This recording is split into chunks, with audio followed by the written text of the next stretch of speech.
नमस्कार। Study IQ IAS Hindi में आप सभी लोगों का बहुत बहुत स्वागत है और मैं हूं विरत दुबे। आज हम लोग एक बहुत ही महत्वपूर्ण विषय पर चर्चा करने जा रहे हैं। जैसा कि आप सब लोगों को मालूम है कि आज भारत में उपराष्ट्रपति का चुनाव कराया जा रहा है और उपराष्ट्रपति के चुनाव में कौन विजेता होगा ये तो चुनाव की मतगणना के पश्चात हमारे सामने आ ही जाएगा। लेकिन इस दौरान आपके लिए एक महत्वपूर्ण बात यहाँ पर सामने आ जाती है कि चुनाव की प्रक्रिया क्या होती है हमारे देश के उपराष्ट्रपति के लिए। इससे पहले कुछ दिन पहले ही आपने अपने देश में राष्ट्रपति के चुनाव की प्रक्रिया को देखा था, जाना था, समझा था, और आज जो है उपराष्ट्रपति का चुनाव चल रहा है, इसलिए उस प्रक्रिया को समझना भी बहुत महत्वपूर्ण है। आज का ये सत्र या इससे बनने वाले जो भी क्वेश्चंस होंगे वो आपके GS पेपर 1 के लिए काफी ज्यादा इंपॉर्टेंट हैं। तो इस पॉइंट ऑफ व्यू से भी हम इनको अच्छी तरीके से समझने का प्रयास करेंगे।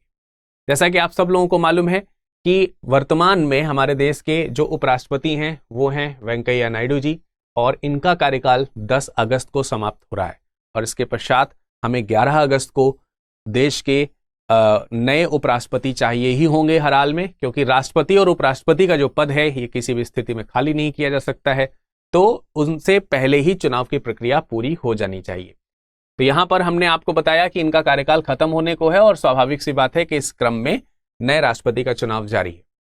राष्ट्रपति का उम्मीदवार के पद पर अगर देखा जाए तो NDA की ओर से नामांकन जो है वो जगदीश धनखड़ जी का है, जो कि पश्चिम बंगाल के गवर्नर भी हैं। ठीक है, और ये NDA के कह सकते हैं कि प्रत्याशी हैं। हालांकि अगर आप देखोगे जैसे राष्ट्रपति चुनाव होता है तो राष्ट्रपति पद जो है वो किसी भी जो पॉलिटिकल पार्टी है उसको रिप्रेजेंट नहीं करता है। वैसे ये भी किसी पॉलिटिकल पार्टी को रिप्रेजेंट नहीं करता है ये पद, परंतु फिर भी यदि अगर देखा जाए तो यहाँ पर हमको ये समझना जरूरी है कि कोई ना कोई पार्टी तो रिप्रेजेंट करती ही है ना। और ये जो सत्ता दल होता है वो चाहता है या उसका ये प्रयास होता है कि उसका अपना एक प्रत्याशी जो है वो राष्ट्रपति या उपराष्ट्रपति के पद पर पहुंचे। तो इस क्रम में NDA की तरफ से उम्मीदवार जो हैं वो जगदीश धनखड़ जी हैं, जबकि विपक्ष ने मार्गरेट अल्वा को जो है अपना विपक्षी उम्मीदवार एक तरीके से घोषित किया हुआ है। हालांकि देखते हैं उसके परिणाम किस प्रकार से आएंगे। अगर हम भारत के उपराष्ट्रपति की बात करते हैं तो भारत के उपराष्ट्रपति पद का जो उल्लेख है ये आपको अनुच्छेद 63 मिलेगा। आर्टिकल नंबर 63 इस पद के लिए बहुत इंपॉर्टेंस रखता है। इसमें ये बात लिखी गई है कि भारत के लिए एक उपराष्ट्रपति होगा। ये ठीक उसी प्रकार से लिखा हुआ है जैसे कि अनुच्छेद 52 में भारत के राष्ट्रपति पद की बात लिखी गई है कि भारत के लिए एक राष्ट्रपति होगा। लेकिन वास्तविक रूप में अगर आप देखेंगे तो ये जो उपराष्ट्रपति होते हैं ये उपराष्ट्रपति जो हैं ये पदेन सभापति भी होते हैं। राज्यसभा के पदेन सभापति होते हैं। सभापति, पदेन सभापति का मतलब होता है एक्स ऑफिसियो चेयरमैन। कहां के? राज्यसभा के। ठीक है, इस बात को आपको विशेष रूप से ध्यान रखना है। राज्यसभा का पदेन सभापति अर्थात पद से उनको जो सभापति का जो कुर्सी है वो दिया जाता है। वास्तविक रूप में इसको थोड़ा सा ऐसे भी आप समझ सकते हैं कि जैसे मान लेते हैं कि हमारे देश में राष्ट्रपति महोदय हैं और राष्ट्रपति राष्ट्र को संचालित कर रहे हैं। तो जब वो अपने कार्य की प्रक्रिया को सही तरीके से निभा रहे हैं और अपने पद पर आसीन हैं तो एक उनके सब्स्टिट्यूट के तौर पर, या फिर हम यूं कह सकते हैं कि एक बैकअप रोल में यदि अगर किसी को रखा जाता है, जैसे एक स्कूल में प्रिंसिपल होते हैं और एक वाइस प्रिंसिपल होते हैं, तो जब प्रिंसिपल नहीं आते हैं तो वाइस प्रिंसिपल उनकी जगह पर बैठते हैं।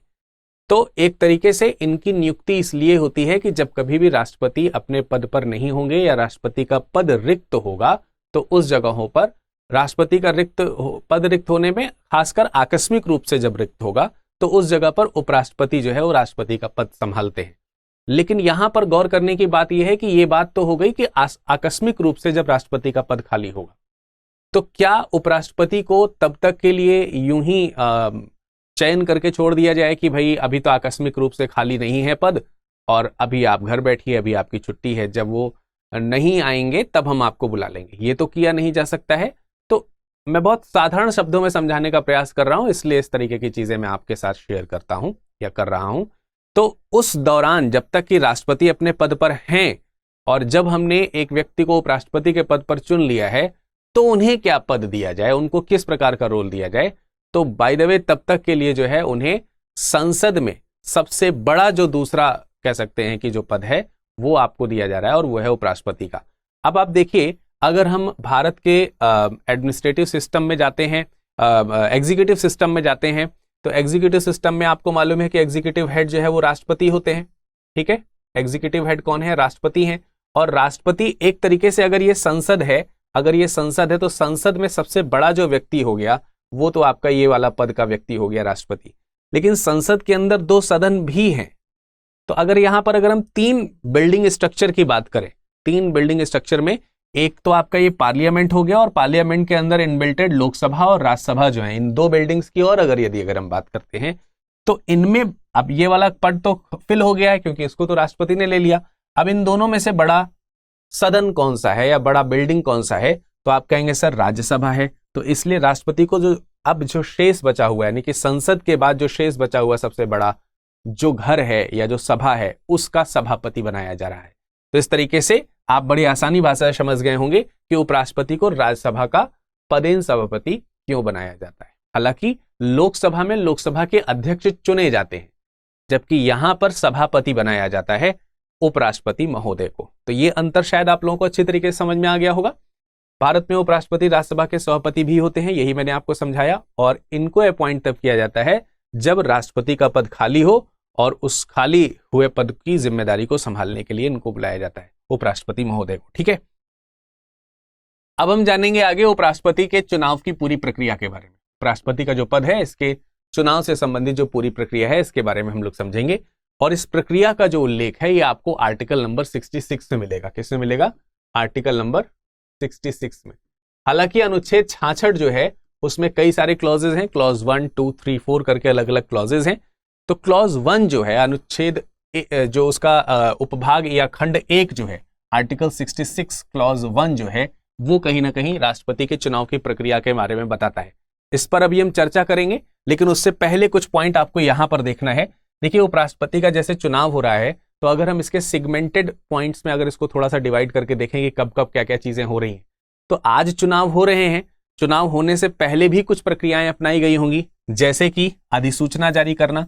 जब भी राष्ट्रपति या उपराष्ट्रपति का चुनाव होता है तो इसकी नोटिस जारी करी जाती है, अधिसूचना जारी करी जाती है।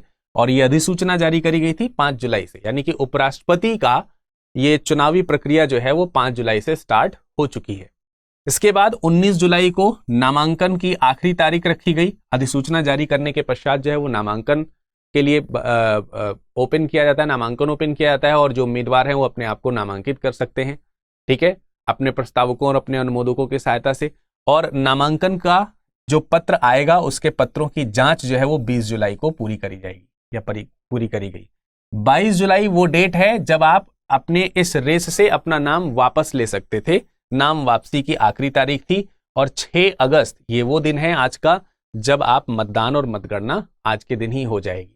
तो ये अलग अलग प्रोसीजर हैं, आपको ये भी थोड़ा सा ध्यान रखना है कि इन चरणों से हम लोग आगे बढ़ते हैं। पर जब हम और आगे बढ़ेंगे तो हमको पता चलेगा राष्ट्रपति चुनाव की प्रक्रिया के बारे में। तो राष्ट्रपति के जब चुनाव किया जाता है तो जो लोग चुनाव में पार्टिसिपेट करते हैं, यानी कि मत देने आते हैं, जो मतदाता जो होते हैं, वो मतदाता सांसद होने चाहिए। क्या होने चाहिए?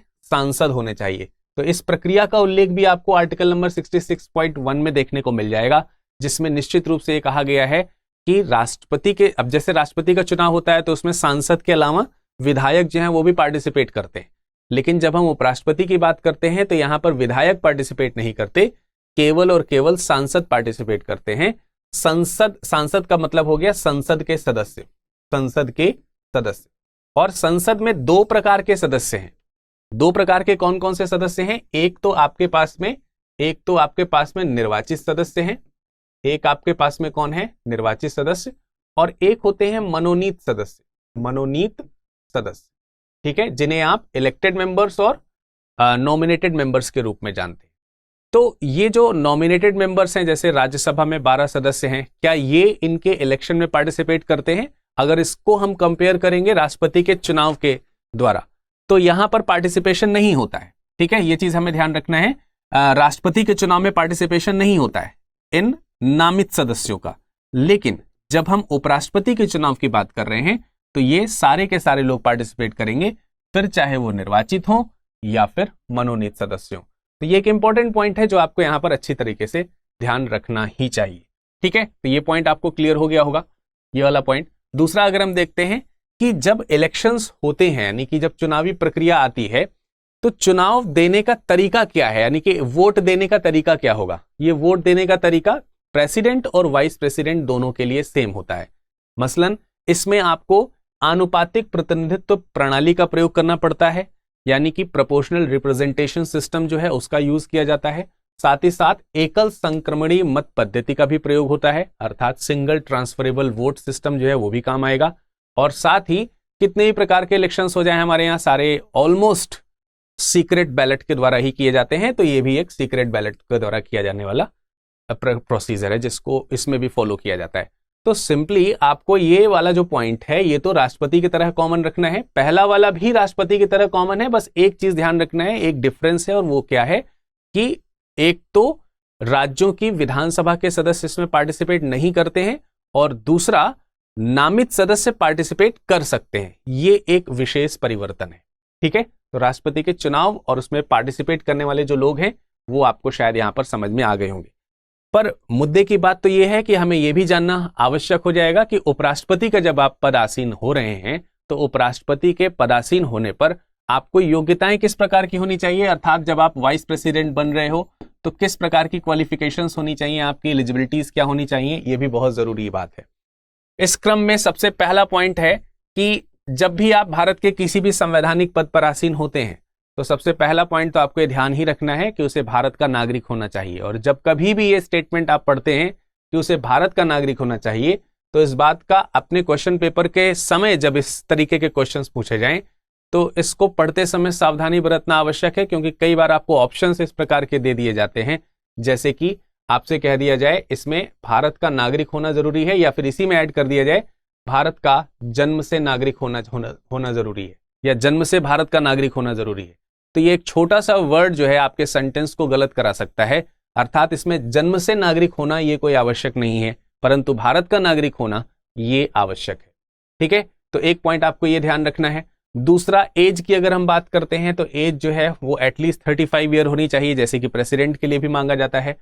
अब ये दोनों पॉइंट तो प्रेसिडेंट के लिए भी वैसे ही हैं और वाइस प्रेसिडेंट के लिए भी वैसे ही हैं, लेकिन वाइस प्रेसिडेंट और प्रेसिडेंट में यहां पर एक फिर से डिफरेंस आपको देखने को मिलेगा कि जब आप राष्ट्रपति चुने जाने की योग्यता रखते हैं, यानी कि जब आप प्रेसिडेंट चुने जाने की योग्यता रखते हैं, तो प्रेसिडेंट चुने जाने के लिए एटलीस्ट आप लोकसभा के सदस्य का चुनाव जीतने की योग्यता रखते हो या लोकसभा का सदस्य बनने की योग्यता रखते हो।